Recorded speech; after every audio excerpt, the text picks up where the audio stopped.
코스피 5천 찍었다고 좋아하고 있을 때가 아닙니다. 한국거래소 이사장이 직접 블룸버그에서 6천도 충분히 간다고 말했는데 문제는 지수가 오른다고 모든 주식이 다 오르는 게 절대 아니라는 거예요. 4천에서 5천 오는 동안에도 진짜 돈 번 사람들은 특정 종목에만 집중했던 사람들이었거든요.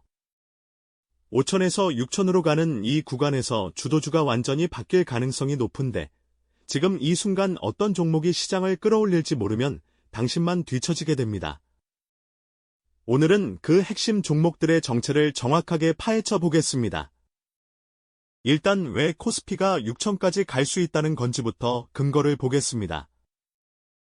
2026년 코스피 전체 순이익 전망치가 베이스 시나리오로 379조 원, 베스트 시나리오로는 427조 원까지 나와 있어요. 과거 코스피 영업이익이 300조를 넘어선 적이 단 한 번도 없었는데 지금 사상 초유의 실적 장세가 펼쳐지고 있는 겁니다. 여기에 밸류업 프로그램까지 더해지면서 한국 증시의 적정 PR이 기존 10배 수준에서 선진국 수준인 12배에서 13배로 올라갈 수 있다는 분석이 나오고 있어요. 이익이 늘어나면서 동시에 그 이익을 더 비싸게 쳐주면 지수는 곱하기로 올라가는 구조거든요. 가장 먼저 봐야 할 건 반도체예요.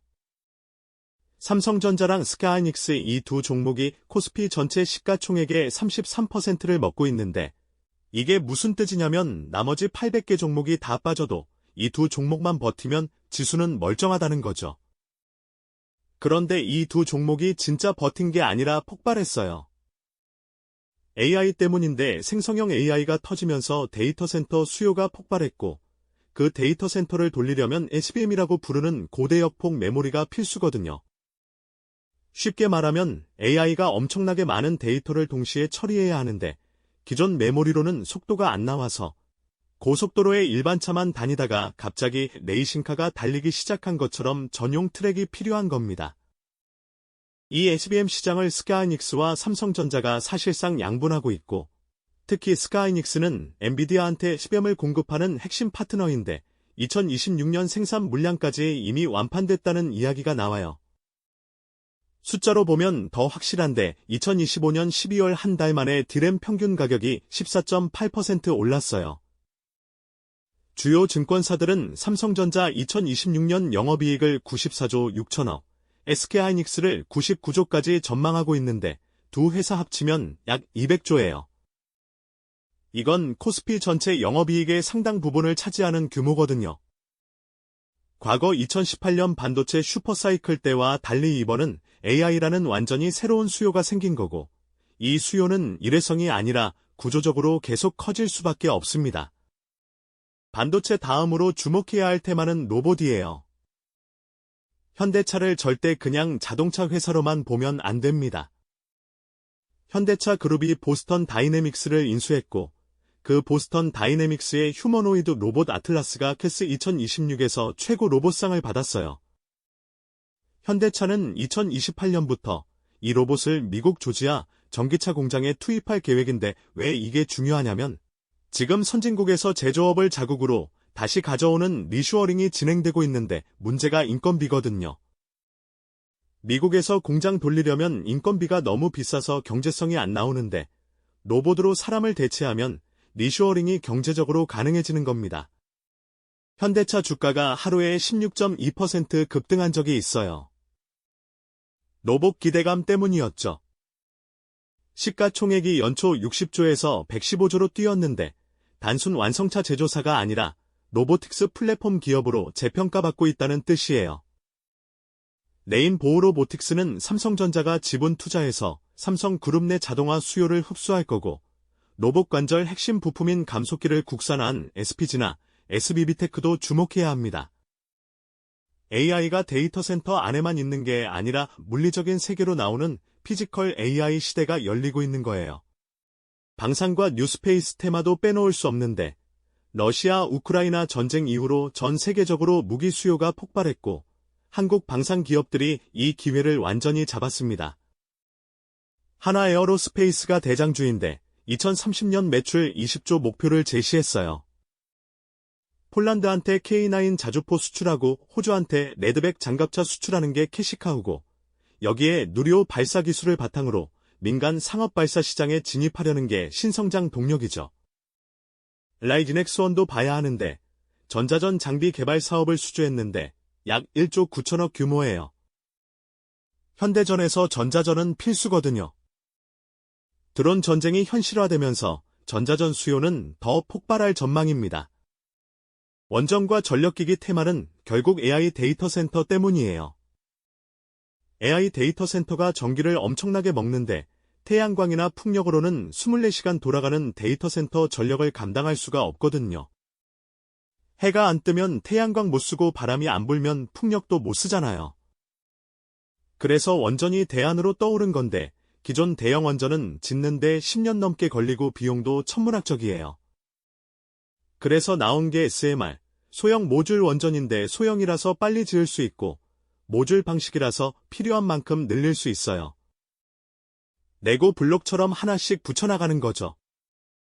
아마존, 마이크로소프트, 구글 같은 빅테크들이 데이터 센터 전력으로 SMR을 선택하고 있습니다. 두산 에너빌리티가 핵심 종목인데 전 세계에서 SMR 핵심 기자재를 실제로 만들 수 있는 거의 유일한 회사예요. 체코 원전 수주에 이어서 미국 뉴스케일 파워나 엑스에너지 같은 SMR 기업들한테 주기기 제작 물량을 확보했고 2026년 SMR 관련 매출이 2천억대에서 2030년에는 3조 3천억으로 15배 이상 급증할 전망이 나와 있어요.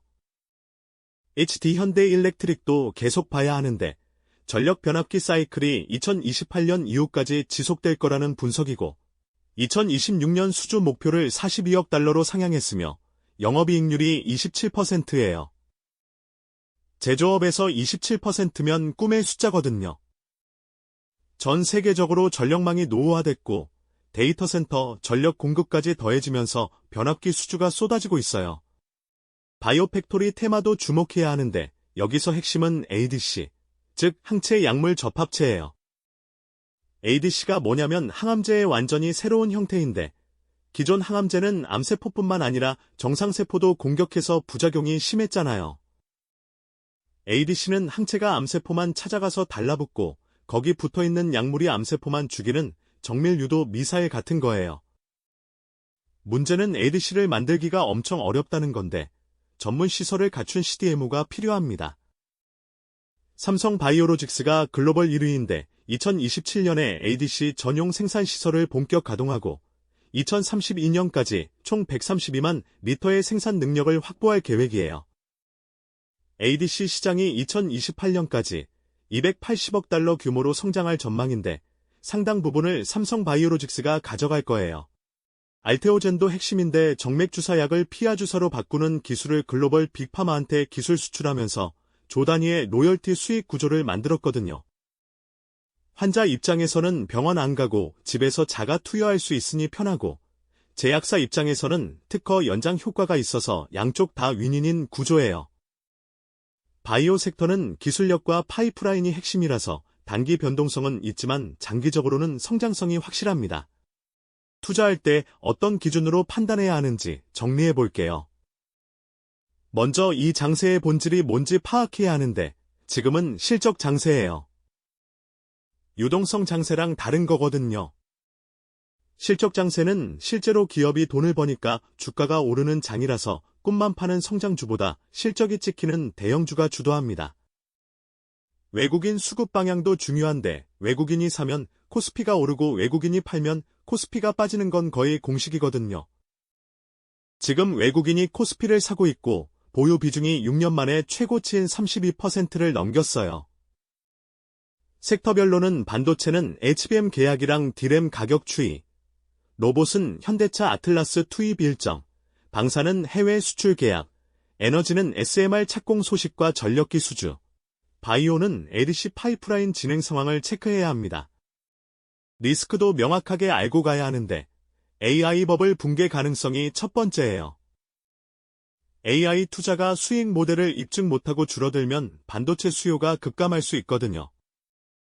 지정학적 리스크도 있는데 미중 갈등이나 대만 해역 긴장이 터지면 외국인 자금이 한 방에 빠질 수 있고 정책 지속성 리스크로 밸류업이 후퇴하면 실망 매물이 쏟아질 수 있습니다. 포모 리스크도 조심해야 하는데 안 하면 나만 거지라는 프레임으로 분석 없이 뛰어드는 자금이 늘면 위험해요. 결국 코스피 6000으로 가는 구간은 AI의 물리적 구현이랑 산업 주권이 핵심 키워드예요. 반도체의 삼성전자와 SK하이닉스, 로봇의 현대차와 네임보우로보틱스, 방산의 한화에어로스페이스와 라이그넥스원, 에너지의 두산에너빌리티와 HD현대일렉트릭, 바이오의 삼성바이오로직스와 알테오젠. 자금이 왜 그 방향으로 흐를 수밖에 없는지 이해하는 게 진짜 투자예요. 숫자와 논리로 무장하지 않으면 이 장세에서 살아남을 수 없습니다.